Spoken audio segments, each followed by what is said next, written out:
Hello friends, ओम श्री गणेशाय नमः। ओम नमः शिवाय।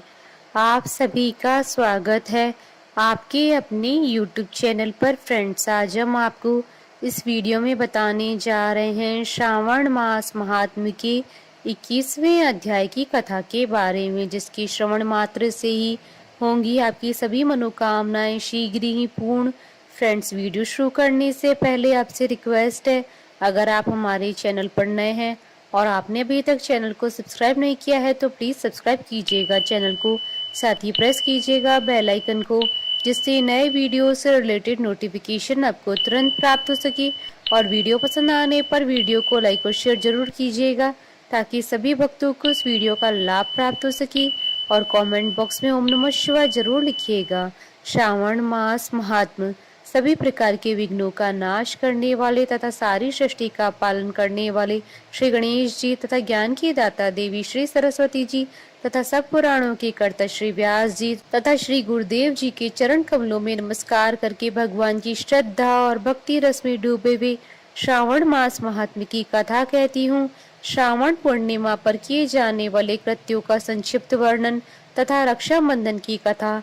सनत कुमार बोले, हे दयानिधे, कृपा करके अब आप पूर्णमासी व्रत की विधि कहिए, क्योंकि हे स्वामिन, इसका महात्मा सुनने वालों की श्रवण इच्छा बढ़ती है। ईश्वर बोले, हे सनत कुमार, इस श्रावण मास में पूर्णिमा तिथि को उत्सर्जन तथा उपाकर्म संपन्न होते हैं। पौष की पूर्णिमा तथा माघ की पूर्णिमा तिथि उत्सर्जन कृत्य के लिए होती है, अथवा उत्सर्जन कृत्य हेतु पौष की प्रतिपदा अथवा माघ की प्रतिपदा तिथि विहित है, अथवा रोहिणी नामक नक्षत्र उत्सर्जन करते के लिए प्रशस्त है, अथवा अन्य कालों में भी अपनी अपनी शाखा के अनुसार उत्सर्जन तथा उपाकर्म दोनों का साथ साथ करना उचित माना गया है। अतः श्रावण मास की पूर्णिमा को उत्सर्जन कृत्य प्रशस्त होता है। साथ ही ऋग्वेदियों के लिए उपाकर्म हेतु श्रवण नक्षत्र होना चाहिए। चतुर्दशी, पूर्णिमा अथवा प्रतिपदा तिथि में जिस दिन श्रवण नक्षत्र हो, उसी दिन ऋग्वेदियों को उपाकर्म करना चाहिए। यजुर्वेदियों को उपाकर्म पूर्णिमा में और सामवेदियों का उपाकर्म हस्त नक्षत्र में होना चाहिए। शुक्र तथा गुरु के अस्त काल में भी सुखपूर्वक उपाकर्म करना चाहिए, किंतु इस काल में इसका प्रारंभ पहले नहीं होना चाहिए, ऐसा शास्त्र विदों का मानना है। ग्रहण तथा संक्रांति के दूषित काल के अनंतर ही इसे करना चाहिए। हस्त नक्षत्र युक्त पंचमी तिथि में अथवा भाद्रपद पूर्णिमा तिथि में उपाकर्म करें। अपने अपने ग्रह सूत्र के अनुसार उत्सर्जन तथा उपाकर्म करें। अधिक मास आने पर से शुद्ध मास में करना चाहिए। ये दोनों कर्म आवश्यक है, अतः प्रत्येक वर्ष इन्हें नियम पूर्वक करना चाहिए। उपाकर्म की समाप्ति पर द्विजातियों के विद्यमान रहने पर स्त्रियों को सभा में सभा दीप निवेदन करना चाहिए। उस दीपक को आचार्य ग्रहण करे या किसी अन्य ब्राह्मण को प्रदान करे। दीप की विधि इस प्रकार है। स्वर्ण, चांदी अथवा तांबे के पात्र में सेर भर गेहूं भरकर गेहूं के आटे का दीपक बनाकर उसमें एक दीपक को जलाएं। वह दीपक घी से अथवा तेल से भरा हो और 3 बत्तियों से युक्त हो। दक्षिणा तथा तांबूल सहित उस दीपक को ब्राह्मण को अर्पण कर दें। दीपक की तथा विप्र की विधिवत पूजा करके इस मंत्र का उच्चारण करें। सदशिण तांबूल सभा दीपोय मुतमम अर्पितो देव देवस्य मम संतु मनोरथा। दक्षिणा तथा तांबूल से युक्त यह उत्तम सभादीप मैंने देव देव को निवेदित किया है। मेरे मनोरथ पूर्ण हो। सभादीप प्रदान करने से पुत्र पौत्र आदि से युक्त कुल उज्ज्वलता को प्राप्त होता है और यश के साथ निरंतर बढ़ता है। इसे करने वाली स्त्री दूसरे जन्म में देवांगनाओं के समान रूप प्राप्त करती है। वह स्त्री सौभाग्यवती हो जाती है, अपने पति की अत्यधिक प्रिय पात्र हो जाती है। इस प्रकार 5 वर्ष तक इसे करने के पश्चात उद्यापन करना चाहिए और अपने सामर्थ्य के अनुसार भक्ति पूर्वक दक्षिणा देनी चाहिए। हे सनत कुमार, यह मैंने आपसे सभादीप का शुभ महात्मा कह दिया। उसी रात्रि में श्रवणा कर्म का भी करना बताया गया है। उसके बाद वहीं पर सर्प बलि की जाती है। अपना अपना ग्रह सूत्र देखकर ये दोनों ही कृत्य करने चाहिए। हैग्रीव का अवतार उसी तिथि में कहा गया है, अतः इस तिथि पर हैग्रीव जयंती का महोत्सव मनाना चाहिए। उनकी उपासना करने वालों के लिए उत्सव नित्य करना बताया गया है। श्रावण पूर्णिमा के दिन श्रवण नक्षत्र में भगवान श्री हरि हयग्रीव के रूप में प्रकट हुए और सर्वप्रथम उन्होंने सभी पापों का नाश करने वाले साम वेद का गायन किया। उन्होंने सिंधु और वित्सता नदियों के संगम स्थान में श्रवण नक्षत्र में जन्म लिया था। अतः श्रावणी के दिन वहां स्नान करना सभी मनोरथों को पूर्ण करने वाला होता है। उस दिन शंख धनुष चक्र तथा गदा धारण करने वाले विष्णु जी की विधिवत पूजा करें। इसके बाद सामगान का श्रवण करें, ब्राह्मणों की हर प्रकार से पूजा करें और अपने बंधु बांधवों के साथ वहां क्रीड़ा करें तथा भोजन करें। स्त्रियों को चाहिए कि उत्तम पति प्राप्त करने के उद्देश्य से जल क्रीड़ा करें। उस दिन अपने अपने देश में अथवा घर में इस महोत्सव को मनाना चाहिए तथा हयग्रीव की पूजा करनी चाहिए और उनके मंत्र का जप करना चाहिए।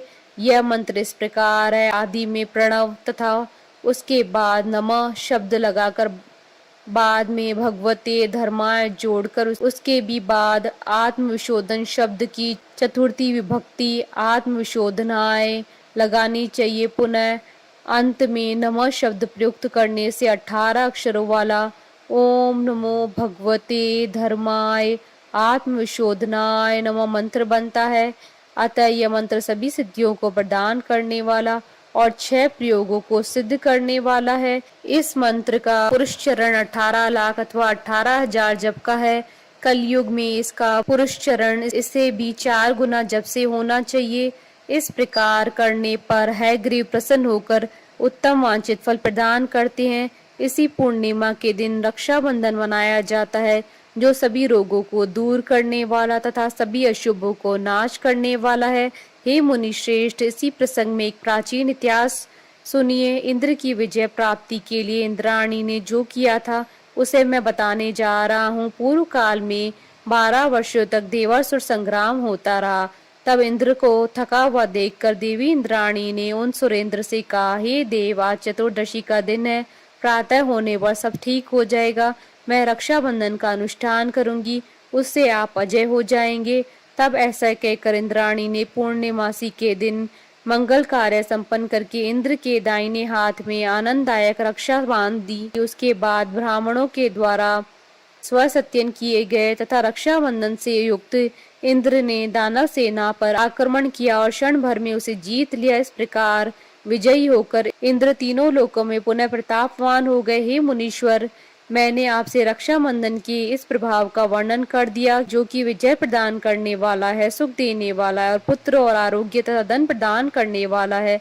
सनत कुमार बोले, हे देव श्रेष्ठ, यह रक्षाबंधन किस विधि से, किस तिथि में तथा कब किया जाता है? हे देव, कृपा करके इसे बताएं। हे भगवान, जैसे जैसे आप अद्भुत बातें बताते जा रहे हैं, वैसे वैसे अनेक अर्थों से युक्त कथाओं को सुनते हुए मेरी तृप्ति नहीं हो रही है। ईश्वर बोले, बुद्धिमान मनुष्यों को चाहिए कि श्रावण का महीना आने पर पूर्णिमा तिथि को सूर्योदय के समय श्रुति स्मृति के विधान से स्नान करे। उसके बाद संध्या जप आदि करके देवताओं, ऋषियों तथा पितरों का तर्पण करने के बाद स्वर्णमय पात्र में बनाई गई स्वर्ण सूत्रों से बंधी हुई मुक्ता आदि से विभूषित विचित्र तथा स्वच्छ रेशमी तंत्रों से निर्मित विचित्र ग्रंथियों से सुशोभित पद्म गुच्छों से अलंकृत और शर्षप तथा अक्षतों से गर्भित एक अत्यंत मनोहर रक्षा अथवा राखी बनाए। उसके बाद कलश स्थापना करके उसके ऊपर पूर्ण पात्र रखे और पुनः उस पर रक्षा को स्थापित कर दें। उसके बाद रम्य आसन पर बैठकर सुहृद जनों के साथ, वरांगनाओं के साथ नृत्य गान आदि तथा क्रीड़ा मंगल कृत्य में संलग्न रहे। इसके बाद यह मंत्र पढ़कर पुरोहित रक्षा बंधन करे। जिस बंधन से महान बल से संपन्न दानवों के पति राजा बलि बांधे गए थे, उसी से मैं आपको बांधता हूँ। हे रक्षी, चलायमान मत हो। ब्राह्मणों, क्षत्रियों, वैश्यों, शूद्रों तथा अन्य मनुष्यों को चाहिए कि यत्न पूर्वक ब्राह्मणों की पूजा करके रक्षाबंधन करे। जो इस विधि से रक्षाबंधन करता है वह सभी दोषों से रहित होकर वर्ष पर्यंत सुखी रहता है। विधान को जानने वाला जो मनुष्य शुद्ध श्रावण मास में इस रक्षाबंधन के अनुष्ठान को करता है, वह पुत्रों, पौत्रों तथा स्वर्ग जनों के सहित 1 वर्ष भर अत्यंत सुख से रहता है। उत्तम व्रत करने वालों को चाहिए कि भद्रा में रक्षा बंधन न करें, क्योंकि भद्रा में बांधी गई रक्षा विपरीत फल देने वाली होती है। इस प्रकार श्री स्कंद पुराण के अंतर्गत ईश्वर सनत कुमार संवाद में श्रावण मास महात्म्य में उपाकर्मोत्सर्जन, श्रावण करम, सर्प बलि, सभादीव, हयग्रीव जयंती, रक्षा बंधन विधि कथन नामक 21वां अध्याय पूर्ण हुआ। बोलिए भगवान शंकर माता पार्वती जी की जय। हमारे साथ इस वीडियो में अंत तक बने रहने के लिए आपका धन्यवाद।